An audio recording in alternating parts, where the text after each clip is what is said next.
Hi, and welcome to Community Hotline. I'm Monica Weitzel, and we're here in Gresham at MetroEast Community Media. Glad you joined us tonight. We're going to be talking tonight with a variety of different groups, but to start off, we're going to be talking with Kurt Mauser. He is the Executive Artistic Director for Stumptown Stages.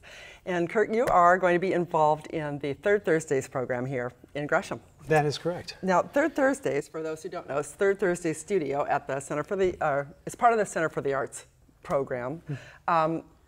For those who don't know, it's a series of programs put on by the Center for the Arts about different kinds of art. So we've had an animator, we've had an author, there's been the Columbia Symphony, Portland Columbia Symphony, like a quartet or a quintet, I think it was, from the symphony came on with their composer, who was an 18-year-old from Grant High School, which was pretty darn impressive.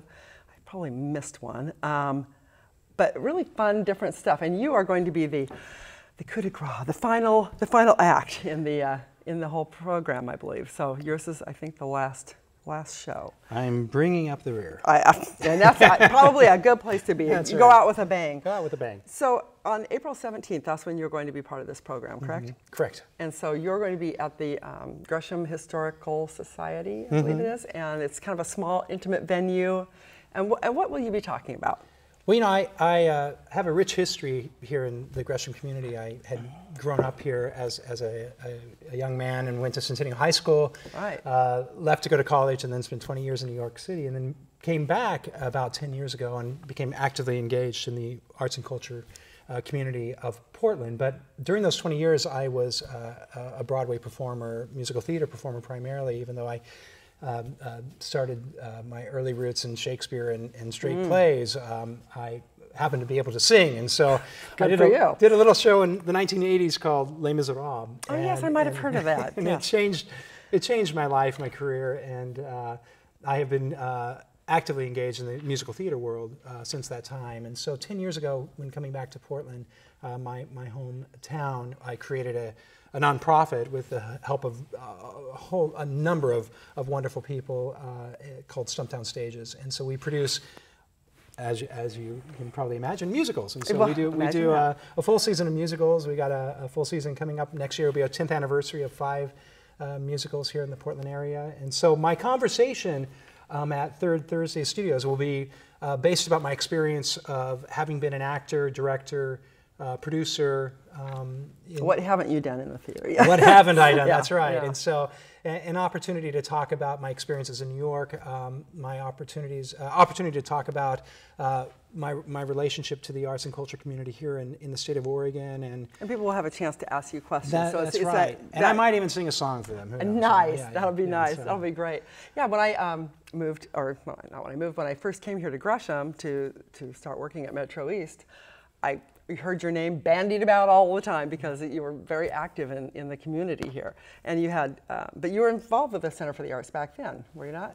That's correct, yeah. Yes, I came on board as the artistic consultant for the Center for the Arts Foundation and worked a number of the years with the Economic Development Department in the city of Gresham, and some wonderful leaders of our community that really fought hard for a vision of what would exist within the city of Gresham and the historic downtown area, and continues to really see that vision. And it's great, yeah, it's great because there was that recession that kind of slowed everything down, and things were looking a little bleak there for a while, but they've really picked up, and it's great. So the arts is becoming a much bigger part of the East County area, I think.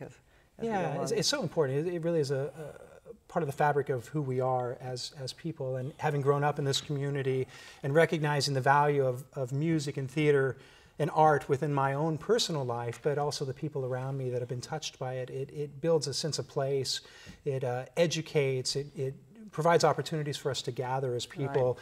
And for years, Gresham has been a leader in whether it was the Mount Hood Jazz Festival or its reading series, or Mount Hood Repertory Theater that existed for a number of years at the college.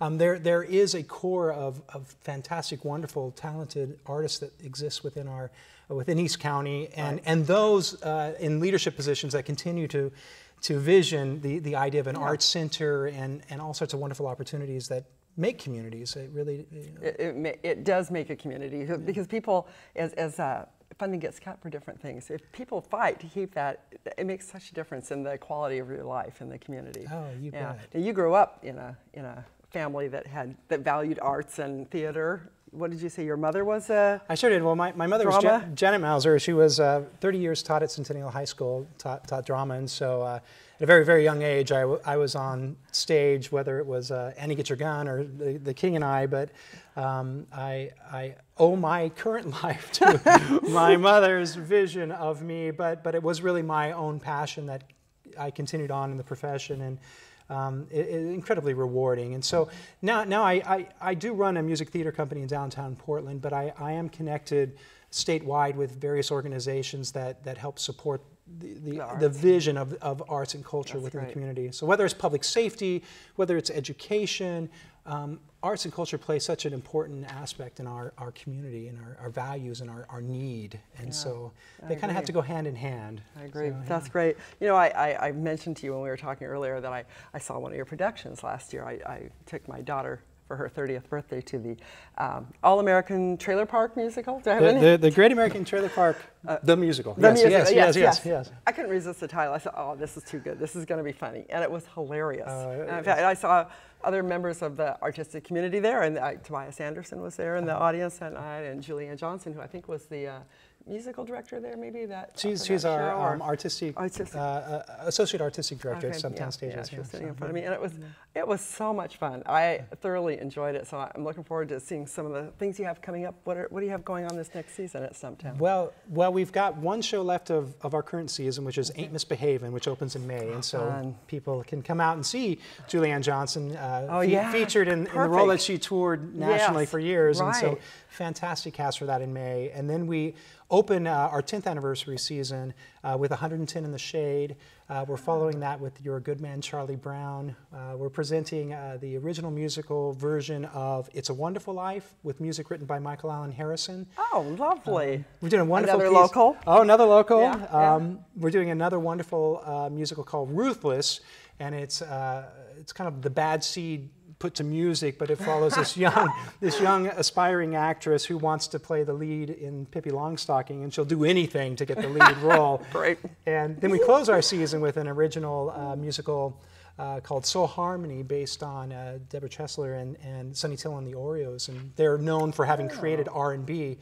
And so that's a really exciting project for us as well. You have some very big variety. Big variety, very eclectic. Yeah, eclectic. That's the word I'm looking for. Sounds like fun. Who makes the choices on what shows you? Well, as artistic director, I get is that your that job? opportunity. Of course, I have to present the shows, and hopefully it's part of our vision and mission, and then it's within our budgetary needs and restrictions. And so it's been a beautiful process. I'm so blessed to work with so many amazing artists here in Portland and across the country, and the company continues to gain notoriety. Yeah, you've got a great reputation. You do. Do you ever put yourself on the stage anymore? You know, every now and then. I was on stage season before last in Dracula the musical, Nightmare musical, I should say, and it was directed by Tobias Anderson, and so I played Dracula, and it was a lot of fun for me because Dr. Killian, who's a dentist here in Gresham, built us all the fake teeth. And so there's wonderful Dracula teeth that I would put on at night and try to haunt my wife with them, and she would threaten to punch me. And so I'd have my phone ready to call 911, but I had a lot of fun. She would. Whether she did, that's another story. That's a whole other story. It'd be great at Halloween, though. You keep them. You keep them, right? I keep them. That's right. I would never get those back. I bet you have some wonderful stories to tell about things that happen. Give me just one story about something fun that's happened on the set. On the set, I guess one of my favorite stories is I was in Rome, and I was performing in the Salve Novere where the Pope gives Mass, Leonard Bernstein's Mass. And Leonard Bernstein had written this incredible piece that opened up the Kennedy Center when that facility was created in Washington, D.C. And so we were on the Salve Novere, and it was the first time they had such a large-scale public performance there in view of all the cardinals and the Pope and so on and so forth. And all the big people. All the big people. And we were told, there were 8 of us from the States that traveled over there from New York, we were told that when Cardinal De Palma walks in the room, the rehearsal hall, stop everything and let him know how gracious you are for having created this opportunity for this amazing Jewish American composer's work to be presented here at the Vatican. How are you supposed to do that? How are you supposed to do that? Well, you know, one would say if he walks in, you applaud. And so in walks this elderly gentleman, and when the cardinals aren't dressed in their outfits, they're just in their casual jeans and t-shirts. And so how do you know who's who? Yeah, but he waves, and we hear, I'm Cardinal De Palma. And so we stopped everything in rehearsals and said, thank you so much for everything that you have done to make this event happen. And then he walks away, and he's very gracious and sweet, and he walks away. And the producer walked over to us, and he's like, hey, what's going on? What were you doing? And we're like, well, it was Cardinal De Palma. We were thanking Cardinal De Palma for having us here. He said, no, that was Carlos De Palma, your lighting designer.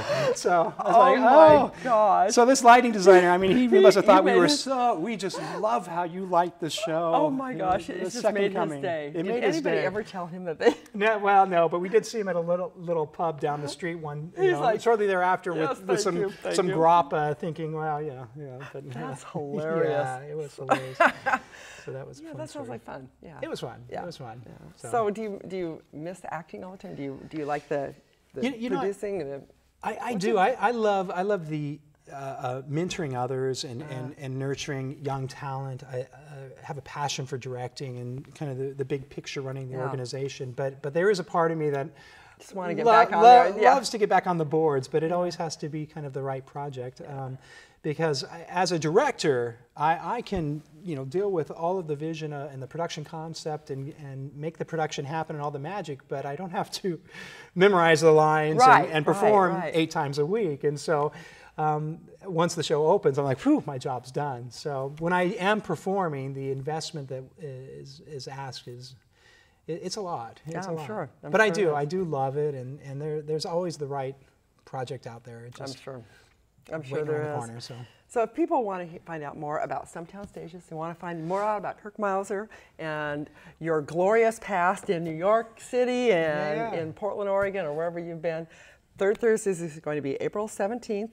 It's at 15 Northeast 3rd Street in Gresham. And it's a nice little intimate venue. It's small, but you're going to be right up close to people, so they can shake your hand, they can hear your stories. I think they have light refreshments there, and it'll be a fun opportunity for people to hear some more stories besides De Palma. That's right. I mean, that's a great one. Anything else that you'd like to add before I let you go here? Well, no, I thank you for letting me come on the air here, and hopefully your viewers will come out and join us for this wonderful lecture series. Oh, and congratulations on your 10-year anniversary coming up at Stumptown. That's really great. Thank you. I'm looking forward to that next season. I hope to see you there at one of your musical events, and so we'll look forward to it. Thank you so much. Thanks for watching this first episode of Community Hotline. Don't go away. We'll be right back with Ian Mauser, who is no relation to Kirk, and we'll be talking with My Voice Music. So we'll be right back.